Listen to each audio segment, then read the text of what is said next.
राधे कृष्ण दोस्तों। भक्ति के पद पे चलने से ही भक्ति की स्थितियाँ और भक्ति की दशाएं अनुभव में आने लगती है। जैसे योग में प्राणायाम, नियम, ध्यान, समाधि ऐसी स्थितियाँ होती है, वैसे ही भक्ति मार्ग की स्थितियाँ तभी अनुभव में आती है जब हम स्वयं भक्ति के पद पे चलते हैं।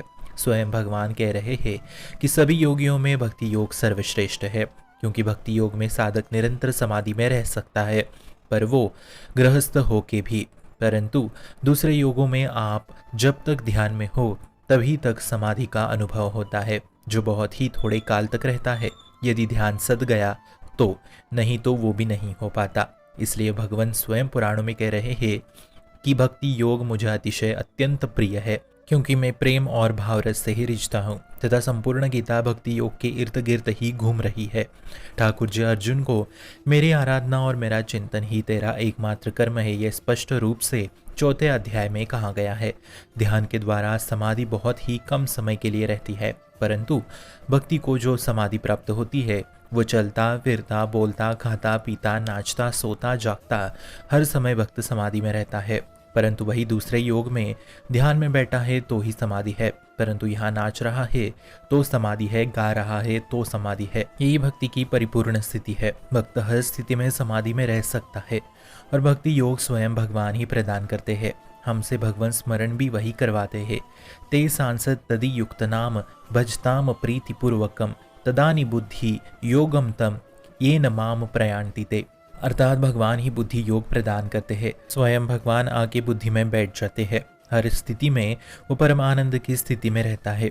कोई भी योग भक्ति योग से बढ़कर नहीं। सभी नियमों के साथ भक्ति में डूबो तो भक्ति का असली आनंद अनुभव में आएगा। ऐसी धारा भक्त की होती है जो वास्तविक भगवत अनुराग में डूबे हुए है। किसी योगी में वैसी धारा नहीं होती। भक्त तो गृहस्थ में कार्य करते हुए भी समाधि को प्राप्त होता है, क्योंकि भीतर से निरंतर चिंतन प्रभु का ही होता रहता है। देखने में लगता है कि वो गृहस्थ है, परंतु वो समाधि में होता है।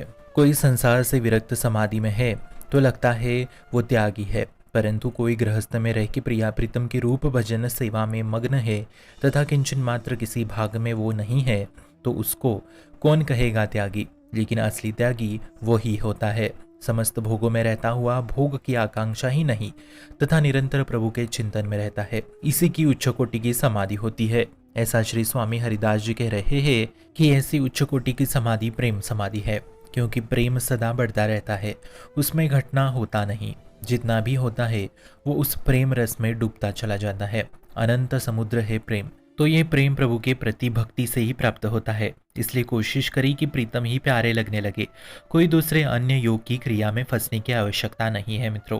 स्वयं भगवान ने हमें भक्ति योग प्रदान किया है, बस उसका रसास्वादन करते रहे, नाम जपते रहे। नाम जपते चले तो उनके स्थितियां अनेक भक्ति की दशाएं अनुभव को मिलेगी। नाम जप से ही भक्ति का अगला कदम बढ़ता जाता है, जिससे भक्ति की दशाएं प्राप्त होती जाएगी तथा उपासना में चित्त जोड़ने से और भजन में लीन रहने से भक्ति की स्थितियां भी प्राप्त होती जाएगी। परंतु आप नाम जपना शुरू करो तो इससे आप बहुत आगे पहुंच जाओगे। इसलिए पहले भोग दशा, देह दशा, इस प्रपंच दशा से हमें ऊपर उठना अनिवार्य है, तो ये दशाएं नाम जप से ही मिट जाती है।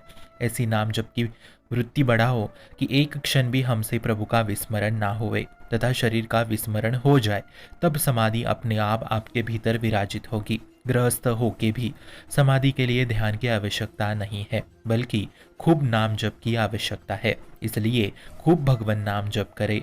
शुभम भवतु कल्याणमोस्तु।